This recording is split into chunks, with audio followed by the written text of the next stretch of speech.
नमस्कार, Shri Ram academy school में आपका हार्दिक स्वागत है। आज खिलजी वंश के बारे में पढ़ेंगे अपन। दूसरा अध्याय चल रहा है हमारा संघर्षकालीन भारत, उसमें खिलजी वंश को समाप्त करके अपन आज इसको समाप्त कर देंगे। जो खास बातें हैं वो बता देंगे आपको खिलजी वंश के बारे में और कहाँ से प्रश्न उठता है, क्या क्या जैसे छोटे बड़े प्रश्न आ सकते हैं, तो वो इनमें पूरे कवर हो जाएंगे 10वीं के बोर्ड के हिसाब से। देखते हैं 1290 से 1320 ईस्वी तक खिलजी वंश का शासन रहा। इसमें जलालुद्दीन फिरोज खिलजी जो शासक था, जलालुद्दीन फिरोज खिलजी, इसका भतीजा था अलाउद्दीन खिलजी। इसने क्या किया, फिरोज खिलजी को धोखे से मार दिया था। कहाँ मारा था? इलाहाबाद में। इलाहाबाद में इसने जलालुद्दीन फिरोज खिलजी की हत्या कर दी थी।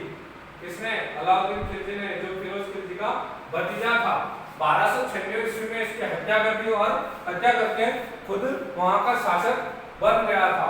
इसने अपने जो वहां के सिक्के थे उन सिक्कों पर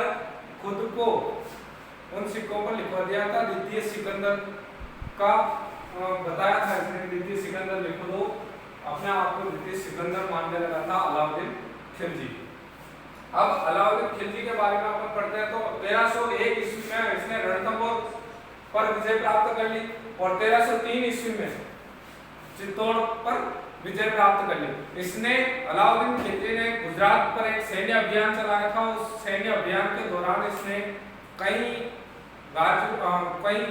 लूटपाट मचाई और वहां से इस सैन्य अभियान से इसको बहुत धन प्राप्त हुआ था। इसने मलिक काफूर करके एक सैन्य जो धर्मांतरी हिंदू धर्म था, उसने मुस्लिम धर्म को अपना लिया मलिक काफूर ने, और गुजरात का था। गुजरात से उसको एक सेनानायक भी मिल गया है और इसी सेनानायक के सहारे उसने, क्या नाम था, मलिक काफूर, इस सेनानायक के साथ मिलकर इसने दक्षिण भारत में प्रवेश किया और देवगिरी, होयसल और पांड्य राज तक इसका शासन चला गया था। पर अमीर खुसरो के अनुसार मलिक काफूर राजस्थान तक पहुंच गया था। अमीर खुसरो ने इसके अलाउद्दीन खिलजी ने 4 आदेश जारी किए थे अपने राज्य में। अपने शासन काल में इसने 4 आदेश कौन से बताए थे? अमीरों की संपत्ति पर अधिकार, सबसे पहला आदेश कि अमीरों की संपत्ति पर अधिकार किया जाए। दूसरा आदेश था खालसा भूमि को कृषि योग्य बनाकर राजस्व में वृद्धि की जाए। जो भूमि ऐसे ही व्यस्त पड़ी है, किसी कार्य में नहीं आ रही है, उसको कृषि योग्य बनाया जाए और उससे जो आमदनी होती है उसमें राजस्व में उसका राजस्व को बढ़ाने के लिए उसका उपयोग किया जाए। तीसरा जो आदेश दिया था, दिल्ली में मद्य निषेध, यानी कि दिल्ली में जो दारू, मदिरा, शराब ये सब एक ही है, मदिरा को बंद कर दिया था इसने दिल्ली में। और चौथा था गुप्तचर प्रणाली का गठन किया था इसने।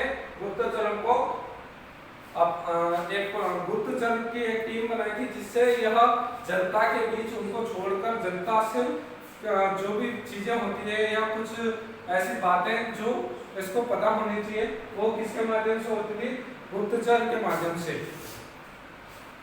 इसने यास्मीन उल खिलाफत नासिर अमीर उल मुमिनीन इस उपाधि को भी धारण किया था। किसने किया था? अलाउद्दीन खिलजी ने। यास्मीन उल खिलाफत नासिरी अमीर उल मुमिनीन इस उपाधि को इसने धारण किया था और अमीर खुसरो ने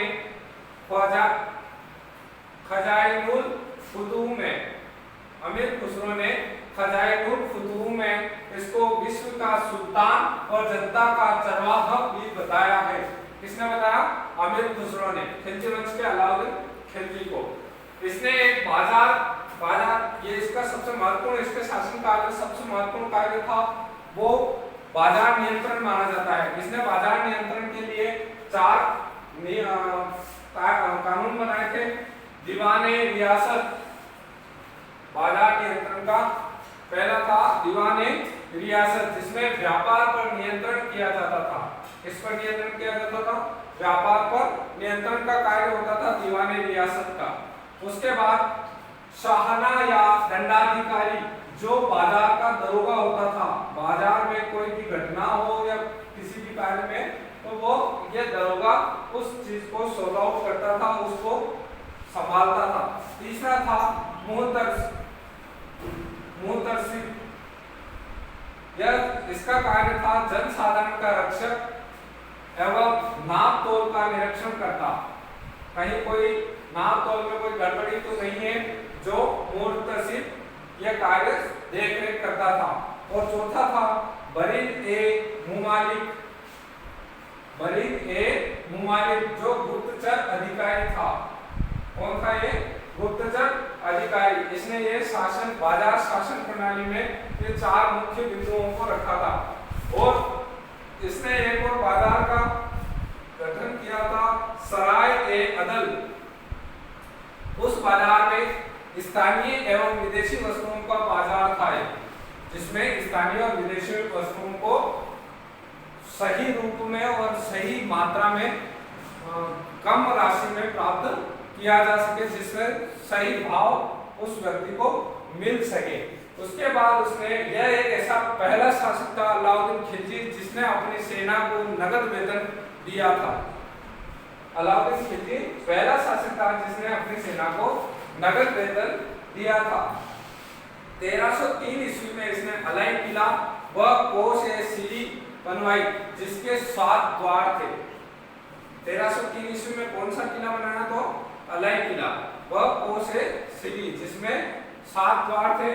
1316 ईस्वी में इसका पुत्र कुतुबुद्दीन मुबारक वहां का शासक बना।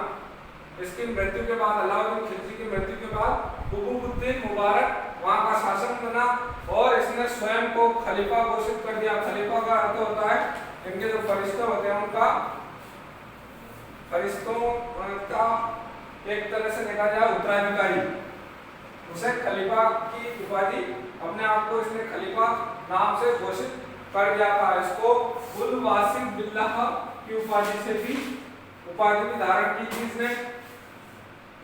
और अंतिम शासक था नसीरुद्दीन खुसरो शाह सुल्तान। यह खिलजी वंश का अंतिम शासक था।